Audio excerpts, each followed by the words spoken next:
Salam Bapak Ibu Saudara yang dikasihi Tuhan. Bagaimana kabarnya Bapak Ibu Saudara? Tetap dahsyat, luar biasa ya, karena Allah kita Allah yang dahsyat dan luar biasa. Hidup kita pun tetap dahsyat dan luar biasa. Haleluya. Bapak Ibu, sebelum kita masuk di dalam firman Allah, kita akan lebih dulu berdoa bersama-sama. Kita siapkan hati, pikiran kita supaya hati dan pikiran kita fokus dengan firman Allah, sehingga pagi ini semua diberkati melalui firman Allah yang sama-sama kita dengarkan. Haleluya.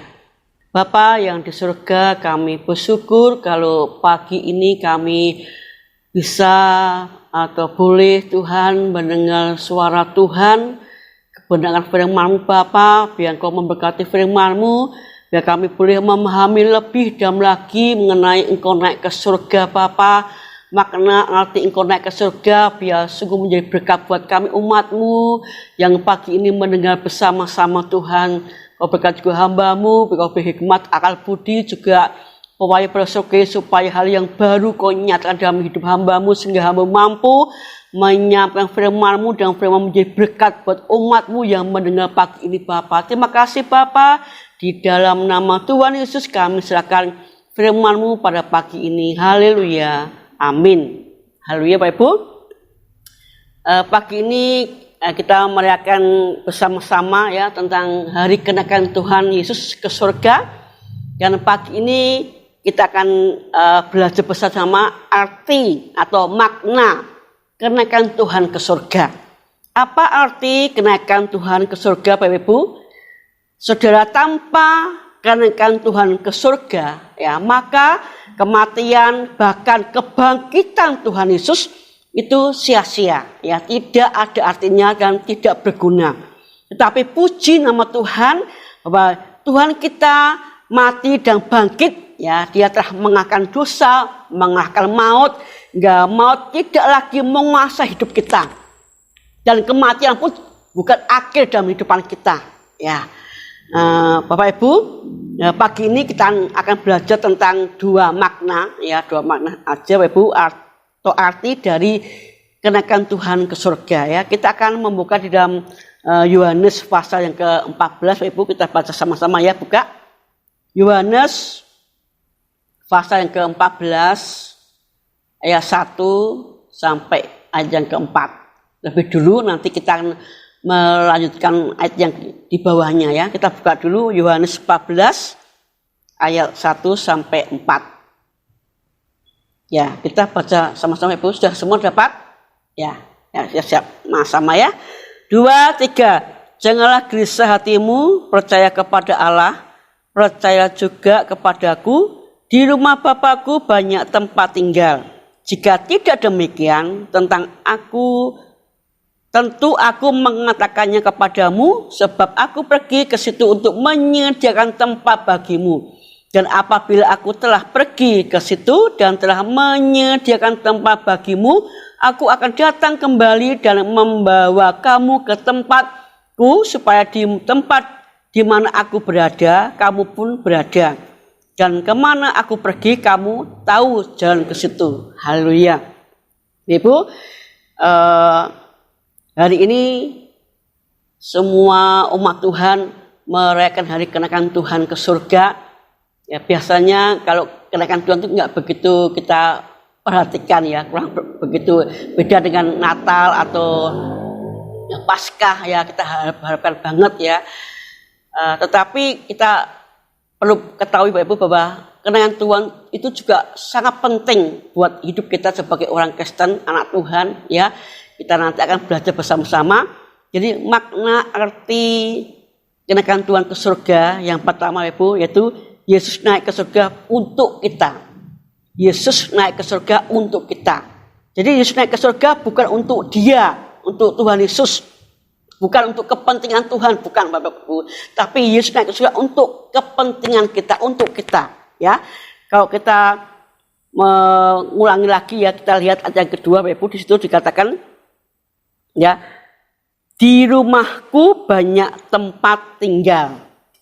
Ya, jadi di ayat yang kedua, Tuhan Yesus naik ke surga untuk menyediakan tempat atau tempat tinggal untuk kita. Ya, dan di situ kita melihat bahwa dikatakan di rumah Bapakku banyak tempat. Jadi nanti kita masuk surga dan di situ banyak rumah-rumah, Ibu ya, atau tempat kediaman kita anak-anak Tuhan.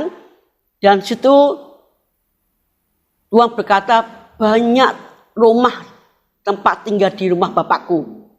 Jadi bukan satu keluarga satu rumah, tidak, tapi satu pribadi satu rumah, satu pribadi satu rumah. Suami sendiri, istri sendiri, anak sendiri, ya. Jadi banyak tempat tinggal, ya, atau rumah di rumah Bapakku. Jadi bentuknya itu nanti berbeda, Ibu ya. Bentuknya, modelnya juga berbeda, juga bahan-bahannya pun juga berbeda. Ya, beda dengan orang yang membuat ruko itu semua modelnya sama, bahannya sama, ya, atau motifnya sama, ya, bentuknya sama. Tapi ini tidak. Nanti di rumah Bapak kita di surga, rumahnya berbeda, bentuknya berbeda, modelnya berbeda, juga bahan-bahan pun juga berbeda. Itu nanti disediakan Tuhan, ya, untuk saya dan saudara, ya. Nah, lalu ayat yang ketiga Tuhan berkata,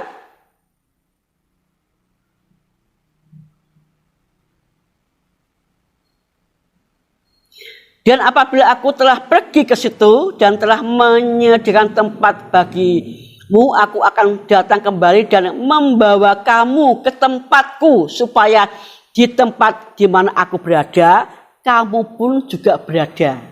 Nah, haleluya, Ibu, ini satu janji Tuhan. Jadi Yesus ini pribadi yang sangat bertanggung jawab, Ibu, bertanggung jawab. Ya, jadi dia naik ke surga, lalu lepas tangan atau bar selesai atau dadah, tidak ya. Dia naik ke surga dan dia berjanji untuk menjemput umat-umatnya, menjemput gerejanya, yaitu saya dan Bapak Ibu Saudara. Ya, kalau nanti Tuhan berjanji, ya, pasti digenapi, Ibu ya, bahwa dia nanti akan datang kedua kalinya, ya, datang ke dunia ini untuk menjemput. Itu janjinya Tuhan. Jadi Tuhan naik ke surga bukan sekali lagi lepas tangan, tapi dia akan datang lagi kedua kalinya untuk menjemput saya dan Bapak Ibu. Ya, supaya di mana Tuhan berada, kita pun juga berada. Jadi Allah itu sangat bertanggung jawab, pribadi yang sangat bertanggung jawab.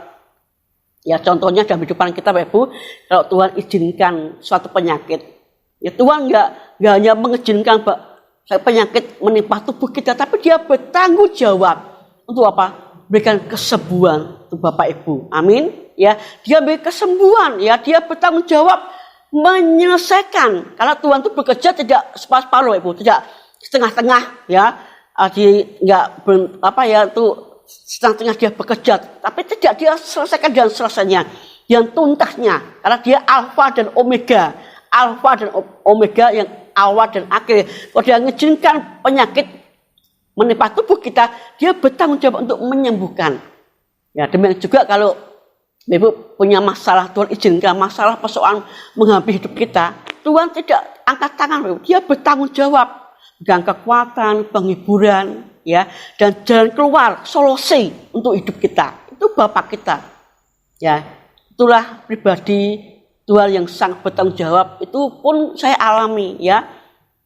Yang pernah saya sampaikan terhadap anak-anak kami, seperti anak kami Nana, seperti anak kami Rema, pada waktu dia sakit di rumah sakit, ya, Tuhan izinkan masalah itu terjadi atas anak kami sekeluarga, ya. Untuk anak kami Nana harus diopname waktu dia sakit, saya melahirkan, dia dibawa ke rumah sakit, dan Tuhan sungguh nyatakan dia bertanggung jawab, dia sembuhkan anak kami Nana juga.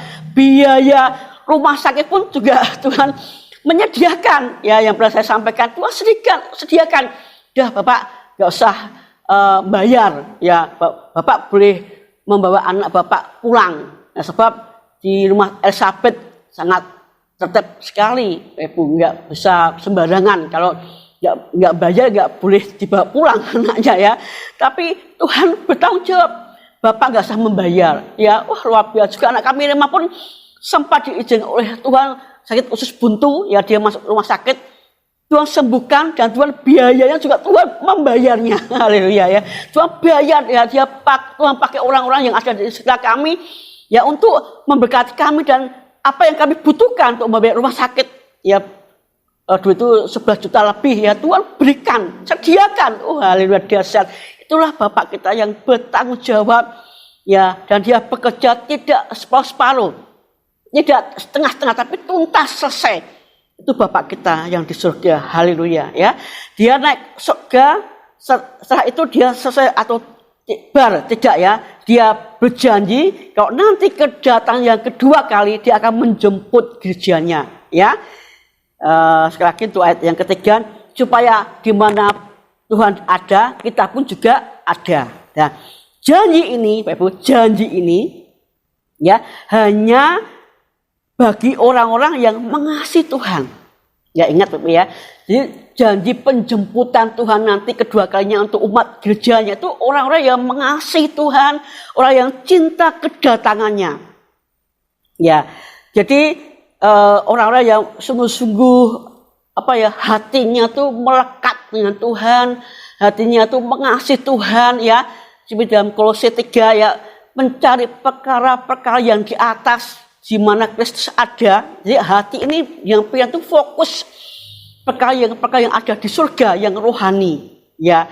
Ya contohnya tuh sebagian contoh hal yang rohani ya, ibadah ya. Ini ibadah ini hal yang rohani Bapak Ibu ya. Hatinya tuh melekat cinta banget dengan ibadah ya. Biarpun dia mungkin banyak masalah persoalan di hidupnya, dia tetap setia ibadah kepada Tuhan ya. Itu menunjukkan bahwa dia tuh lekat erat dengan Tuhan, seperti janjinya atau firman Allah dalam Mazmur ya. Raja Daud lebih baik 1 hari di pelataran Tuhan daripada 1000 hari di tempat yang lain. Itu hati Raja Daud melekat erat dengan Tuhan. Ya dia suka banget ibadah. Ibadah umum hari Minggu, ibadah komsel ya, ibadah doa dan penyembahan di gereja atau mungkin di rumah Bapak Ibu ya, ibadah kompra-kompri juga untuk kaum muda ya. Hatinya melekat sekali dengan Tuhan ya, apapun yang terjadi nggak bisa mempengaruhi hatinya untuk tetap datang ibadah ya. Terus kalau ada doa bersama menyembah Tuhan juga dia datang ya. Banyak pikiran karena mungkin ada masalah keluarga, ada masalah ekonomi keuangan, dia tetap datang menyembah Tuhan sebab hatinya itu melekat cinta dengan Tuhan. Nah, orang-orang seperti ini akan mendapatkan janji penjemputan Tuhan ya, nanti yang kedua kali Bapak Ibu. Ya, ditambah lagi kalau dia merasa bahwa rumahnya dia itu bukan di bumi ini, bukan di dunia, tapi di surga. Nah, ya, kalau setiap kita orang Kristen, anak Tuhan, dia merasa bahwa rumahku itu bukan di dalam dunia, ya, rumahku itu di surga, di atas, ya. Sebab itu dia tidak bakal melekat hatinya dengan duniawi ini, dengan masalah-masalah, maksudnya hal duniawi, kesukaan dunia, dia nggak bakal melekat, ya. Itu orang-orang yang cinta Tuhan, ya, cinta akan kedatangan Tuhan yang kedua kali. Bahkan Rasul Paulus berkata bahwa kewargaan negara kita bukan di dunia ini tapi di surga.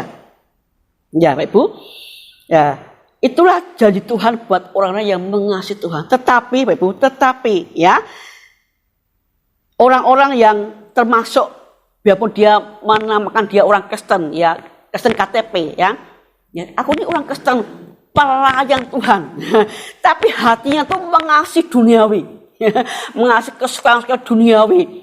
Kalau diajak ibadah, wah banyak alasan ya. Ayo ibadah kompra, ayo ibadah umum, ibadah kaum muda, wah banyak alasan. Gak bisa Bapak Ibu, Mas Rema ya, Mas Boas ya, gak bisa kaum muda ini sibuk repot.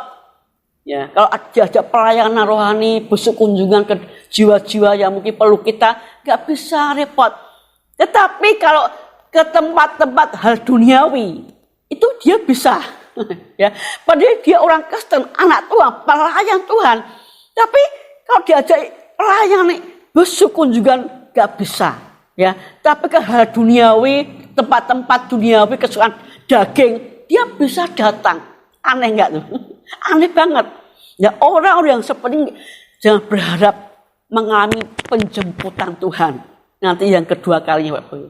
Ya, hanya orang-orang yang mengasihi Tuhan, yang cinta Tuhan itu akan dijemput oleh Tuhan. Karena apa, Bapak Ibu?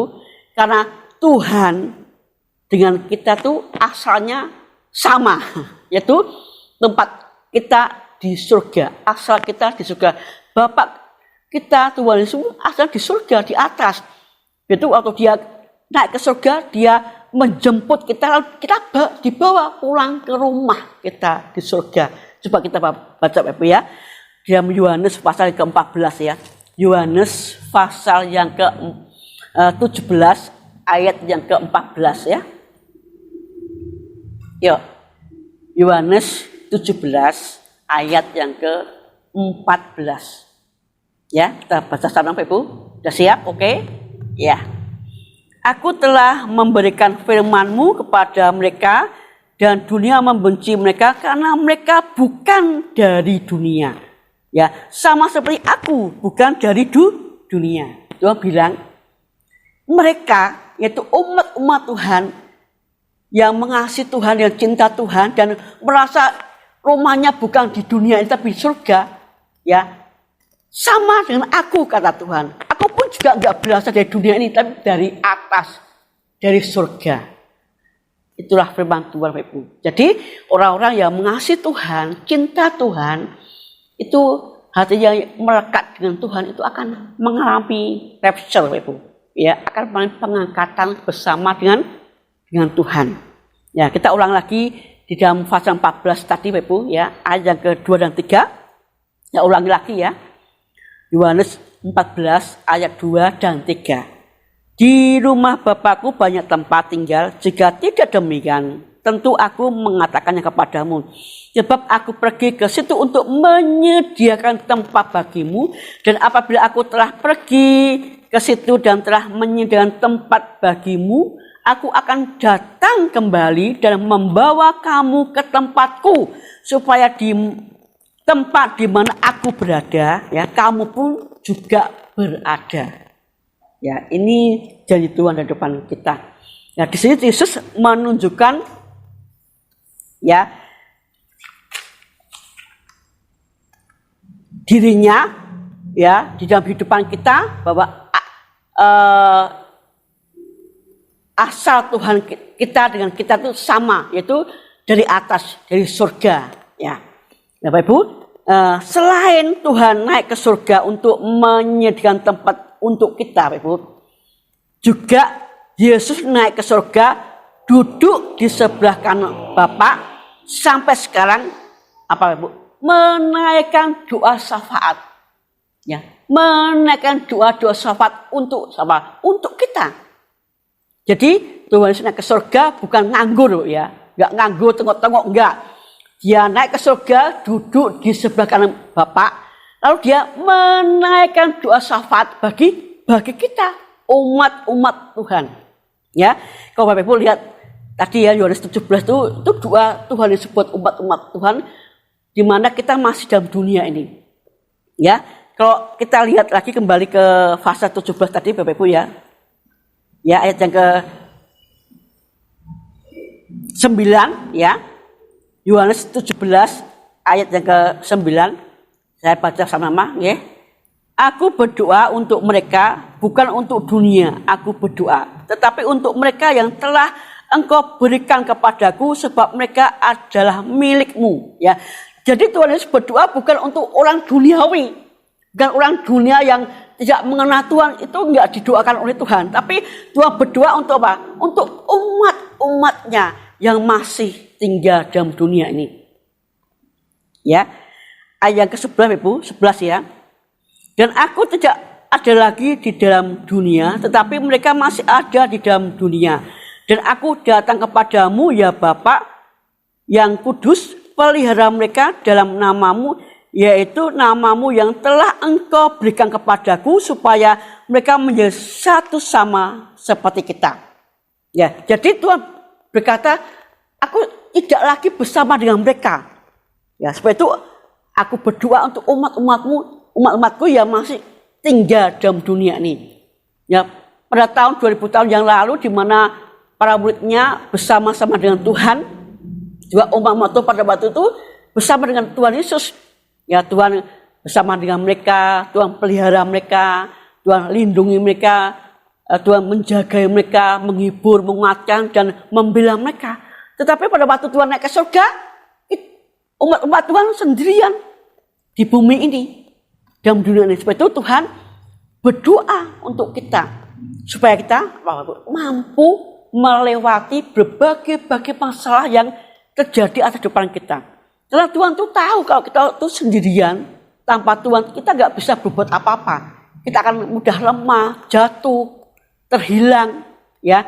Tapi kalau Tuhan berdoa untuk kita, Tuhan menguatkan iman kita, Bapak Ibu, sehingga kita mampu cakap, ya, melewati berbagai masalah, persoalan, ya, dalam kehidupan kita. Kalau Bapak Ibu hari ini menghadapi berbagai masalah dan Bapak Ibu mampu melewati semua, itu karena Tuhan berdoa untuk kita. Amin, Bapak Ibu. Ya, bukan hanya saudara kita saling mendoakan, tapi juga Tuhan juga mendoakan kita. Ya, ini harus kita ingat dalam hidup kita, bahwa Tuhan di surga itu berdoa untuk kita, supaya kita tuh kuat untuk menghadapi akhir zaman istimewa ini, Bapak Ibu. Ya, dan Tuhan berdoa untuk apa?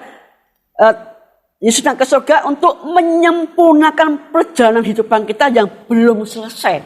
Ya, memang belum selesai karena kita belum dipanggil Tuhan, ya. Kita masih hidup, kita masih dalam perjalanan kita, ya, ibadah, pelayanan kepada sesama kita, ya, melayani pekerjaan Tuhan, ya, belum selesai.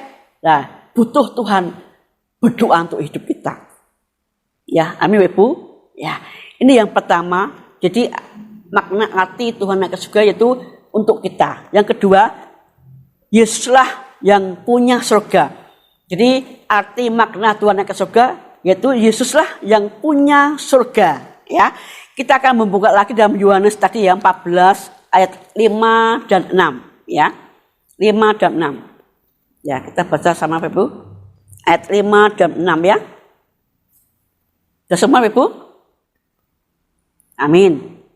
2, 3. Kata Thomas kepadanya, Tuhan, kami tidak tahu kemana engkau pergi. Jadi bagaimana kami tahu jalan ke situ? Dan kata Yesus kepadanya, akulah jalan dan kebenaran dan hidup. Tidak ada seorang pun yang datang kepada Bapa kalau tidak melalui aku. Ya, Bapak Ibu, ini Thomas. Thomas ini orangnya kurang sekan, ya. Kurang sekan. Dan kurang sek gitu, ya. Dan dia tuh nggak bisa, misalnya kalau kita punya kendaraan, ya, terus ada orang yang mau membeli, ya, dia percaya kalau uangnya sudah ditransfer di rekening kita, itu baru kita percaya, ya. Seperti dia pada waktu Tuhan diberitakan bangkit, dia nggak percaya. Aku nggak percaya kalau Tuhan itu bangkit, ya. Kalau ini tanganku saya cucukkan di tangannya Tuhan Yesus yang berlubang paku itu, aku baru percaya. Ya. Jadi kira-kira nanti Thomas masuk surga apa enggak itu? Ya. Nah, dia berarti kurang beriman, enggak pakai perjalanan hidupnya untuk ikut Tuhan itu enggak dengan iman, tapi dengan mata jasmani dia. Padahal perjalanan hidupan kita itu harus dengan iman, dengan mata rohani kita, ya. Kira-kira Thomas ini nanti masuk surga atau tidak? Ya, ya, saya ulang lagi. Dan Thomas ini minta Tuhan suatu pegangan, ya, pegangan atau jaminan. Tuhan, aku kasih pegang dong, ya. Kalau nanti aku mati, ya, dan aku tidak masuk surga bagaimana? Ya, kan Thomas ini mewakili kita semua, Ibu, karena hal yang menakutkan setiap manusia termasuk kita tuh kematian. Ya, kematian itu hal yang menakutkan. Itu Thomas bilang, Tuhan kasih aku pegang dong, ya. Kalau nanti aku mati, bagaimana kalau aku tidak masuk surga? Nah, lalu ayat yang ke-6 baru kita lihat ya. Akulah jalan dan kebenaran hidup. Tidak ada satupun yang datang kepada Bapa kalau tidak melalui aku. Ya, ini ada kata aku, Bapak Ibu, aku. Ya, kata aku itu sudah cukup bagi kita. Kata aku ini artinya adalah Yesus yang punya surga. Ya, akulah. Ya, akulah. Ya, jadi kalau seorang yang percaya kepada Tuhan Yesus dan menerima Tuhan dalam hidupnya sebagai juru selamat hidupnya, ya, dia pasti dijamin ya masuk surga, sebab kita sudah kenal dengan seseorang yang maksudnya Tuhan yang punya surga, punya satu jalan untuk membawa kita ke surga, ya. Kita pasti sudah mendapatkan kepastian bahwa kita akan masuk surga. Ya, seperti seseorang mungkin dia orang terhormat, terpandang, kaya, mungkin bupati, mungkin gubernur, ya. Kalau kita sudah kenal akrab dengan beliau misalnya, ya, terus suatu kita datang kepada beliau, ya, Bapak Gubernur misalnya, ya, Bapak Bupati, ya, apakah Bapak ini menolak kita atau mempersilahkan kita masuk, pintunya dibuka? Ya, pasti kan nggak bakal menolak kita sebab kita sudah kenal akrab, ya, sudah sering berhubungan, ya, pasti monggo Bapak masuk, pintu akan dibukakan. Demikian juga kalau hidup kita ada Yesus, ya, dan kita pasti sudah mendapatkan jaminan yang pasti. Kalau nanti kita meninggal, kita pasti masuk surga. Karena tadi sekali lagi ayat yang ke-6, akulah jalan, kebenaran dan hidup. Tidak ada satupun seorang yang sampai ke Bapa atau masuk surga kalau tidak melalui aku. Yesus jalan satu-satunya. Ya, itu ya. Nah, sebab itu orang yang mati di dalam Yesus, ya, tidak perlu takut. Nah, karena kematiannya tidak mengerikan, Ibu. Orang yang mati dalam Kristus itu tidak mengerikan, tidak menakutkan, tetapi suatu kebahagiaan lain dengan orang-orang yang di luar Tuhan, yang enggak mengenal Tuhan Yesus, ya, dia mati akan mengalami kebinasaan, akan mengalami kengerikan yang luar biasa, Ibu. Ya, tapi bagi kita yang sudah punya Yesus dalam hidup kita, ya, dijamin banget. Ya, kalau kita nanti meninggal, pasti Tuhan menjemput kita, Tuhan bawa kita, dan kita akan masuk dalam kerajaan surga sebab kita sudah mengenal Tuhan sebagai jalan satu-satunya ke dalam kerajaan surga yang mulia. Nah, di sini Yesus menunjukkan dirinya bahwa dialah satu-satunya jalan ke surga. Jadi, Bapak Ibu, berbahagialah orang yang memiliki Yesus dalam hidupnya. Ya, berbahagialah semua orang kalau dalam hidupnya itu ada Yesus, ya, bukan karena dia kaya, ya. Kalau orang yang kaya punya mungkin rumah banyak, perusahaan banyak, uang ber-MM, ya, itu bagi orang-orang atau bagi orang dunia suatu kebahagiaan, ya. Tapi sebenarnya itu tidak merupakan suatu kebahagiaan atau nilai kebahagiaan. Kebahagiaan yang sejati kalau satu keluarga itu semua percaya kepada Tuhan Yesus, beriman kepada Tuhan Yesus. Amin, Ibu. Ya, itu kebahagiaan yang sejati. Bukan harta benda kekayaan dunia ini. Itu nilai yang semu. Itu tidak kekal, Ibu. Karena kita tahu nanti Tuhan panggil kita, semua yang kita miliki kita tinggalkan. Kita tinggalkan semua. Tidak ada satupun yang kita bawa, ya. Sebab itu berbahagialah orang yang hidupnya ada Yesus. Sebab itu, Ibu, keselamatan yang Tuhan sudah anugerahkan buat depan kita, jaga dengan baik. Jangan sampai kita jual keselamatan, kita tukar dengan jabatan, kedudukan, harta benda materi dalam dunia ini. Nanti kita akan menyesal dan menyesal. Ya, kita menyesal, Ibu, ya. Jagilah Yesus dalam depan kita. Pelihara Yesus di depan kita. So, apapun yang terjadi, biar kita tetap di dalam Tuhan. Amin Ibu. Haleluya ya. Yang terakhir Ibu, yang terakhir kita akan membaca di Yohanes 14 ya. Ayat yang ke-7 sampai 14 ya. Yang sebenarnya hanya sampai ke 11 tapi kita selesaikan sampai ayat yang ke-14 ya. Kita baca sama-sama ya. Kita akan awali ayat yang ke-7. 7 ya. 2, 3. Sekiranya kamu mengenal aku, pasti kamu juga mengenal Bapakku. Sekarang ini kamu mengenal dia dan kamu telah melihat dia. Kata Filipus kepadanya, Tuhan, tunjukkanlah Bapa itu kepada kami. Itu sudah cukup bagi kami. Kata Yesus kepadanya, telah sekian lama aku bersama-sama kamu Filipus, namun engkau tidak mengenal aku. Barang siapa telah melihat aku, ia telah melihat Bapa. Bagaimana engkau berkata, tunjukkanlah Bapa itu kepada kami. Tidak percayakah engkau bahwa aku di dalam Bapa dan Bapa di dalam aku? Apa yang aku katakan padamu tidak aku katakan dari diriku sendiri. Tetapi Bapa yang diam di dalam aku, dialah yang melakukan pekerjaannya. Percaya kepadaku bahwa aku di dalam Bapa dan Bapa di dalam aku. Atau sejak-sejaknya percayalah karena pekerjaan-pekerjaan itu sendiri. Aku berkata kepadamu, sesungguhnya barang siapa percaya kepadaku, ia akan melakukan juga pekerjaan-pekerjaan yang aku lakukan. Bahkan pekerjaan-pekerjaan yang lebih besar daripada itu, sebab aku pergi kepada Bapa. Dan apa juga yang kamu minta dalam namaku, aku akan melakukannya supaya Bapa dipermuliakan di dalam Anak. Jika kamu meminta sesuatu kepadaku, dalam namaku aku akan melakukannya. Amin. Ya, yang terakhir, bagian yang terakhir Bapak Ibu. Ya, seketika saya ulangi ayat ke-7 ya. Sekiranya kamu mengenal aku, pasti kamu juga mengenal Bapakku. Sekarang ini kamu mengenal dia dan kamu telah melihat dia. Lalu ayat 8, kata Filipus kepadanya, Tuhan, tunjuklah Bapa itu kepada kami. Itu sudah cukup bagi kami.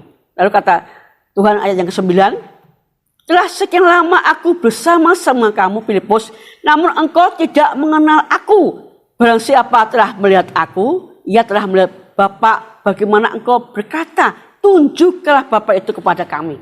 Ya, jadi Filipus itu sama-sama ya, dia juga nggak begitu paham ya, sampai dia berkata, Tuhan, tunjukkanlah Bapa kepadaku. Itu sudah cukup. Lalu Tuhan bilang apa? Filipus gitu ya, orang Jawa ya. Berapa lama kamu bersama-sama dengan aku? Ya, Filipus kan sudah bertahun-tahun tinggal bersama Tuhan, sudah waktu 2000 tahun yang lalu ya. Kemanapun Tuhan berada, dia pun berada ya. Tapi sampai saat itu dia berkata, Tuhan tunjukkan Bapa kepadaku. Ya. Kalau kita lihat di bawahnya ya, barang siapa yang melihat aku, ya dia melihat Bapa. Ya, barang siapa melihat Bapa, dia melihat aku. Karena aku Yesus ada dalam Bapa dan Bapa ada dalam aku.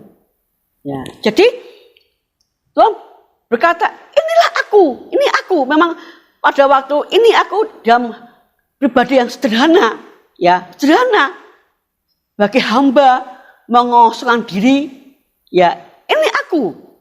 Ya, kalau kamu melihat aku, berarti kamu juga melihat Bapa. Kalau kamu melihat Bapa, kamu melihat aku. Karena aku di dalam Bapa, Bapa di dalam aku. Ya, nanti suatu kali kelak, kalau engkau masuk surga, kamu akan bertemu aku kembali. Ya. Tetapi keadaannya berbeda. Ya. Tuhan akan menjadi raja di atas raja, Tuhan di atas Tuhan, dan kamu akan sujud menyembah aku. Ya, mas sekarang aku dalam kesederhanaan seperti ini, tapi kalau suatu kali kelak kamu akan sujud menyembah aku. Ya, jadi pada waktu itu Tuhan menjelaskan kepada Filipus, ya, kalau Filipus melihat Tuhan, berarti dia melihat Bapa, karena Yesus dan Bapa itu satu. Ya, saudaraku.